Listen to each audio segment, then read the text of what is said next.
Someone said they left together. I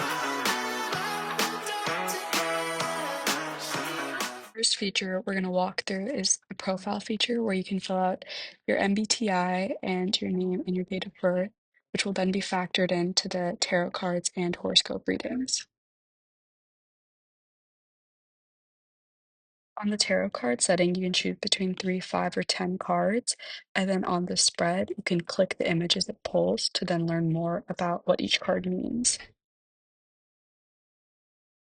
Then moving on to the horoscope section, you can click either theme, mood, or advice cards, and then it'll give you some advice based on your horoscope sign, which it calculates based off your birthday. The last big feature is the archive page, which you can go back and look at different tarot pulls or horoscope pulls from any date as we save them all.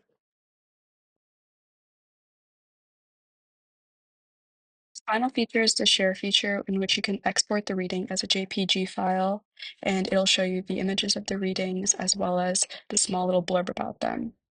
And you can use this to share it with people. Now on to discussing the retrospective thoughts. So the first big point was that we found that splitting up the front end and back end teams went really well because of how many different type of developers we had. We allowed people to really play to their strengths. The second point is the fact that two of our developers, Anusha and Ria, had created good spec sheets so that the features and the requirements for the features were very clear and allowed programmers to know exactly what to build. Along with that, we felt that Agile was the best methodology for our team because we had two main features, the tarot card and horoscope features. And by using Agile, we could iteratively improve these features every sprint and not really, focus on too many additional things. However, there were definitely roadblocks, and in the beginning, when we had the warm-up exercise and building out the initial CI/CD pipeline, we felt that accountability and evenly distributing work was not really prioritized. Eventually, our team leads had to pick up everybody's slack, which was definitely not what we wanted, and by implementing bi-weekly stand-ups and kind of emphasizing the importance that other people's work might depend on yours, so you should get it done at a reasonable time, made the work much smoother. A funny hijink was the fact that we weren't really aware of the 12 a.m. code freeze, whether that was a miscommunication or our fault for forgetting.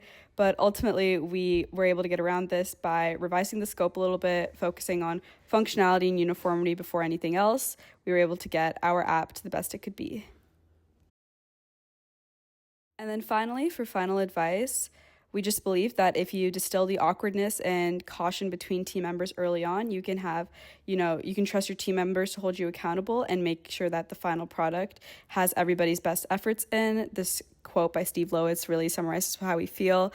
And yeah, we hope that the future CSE 110 kids are able to do the best they can.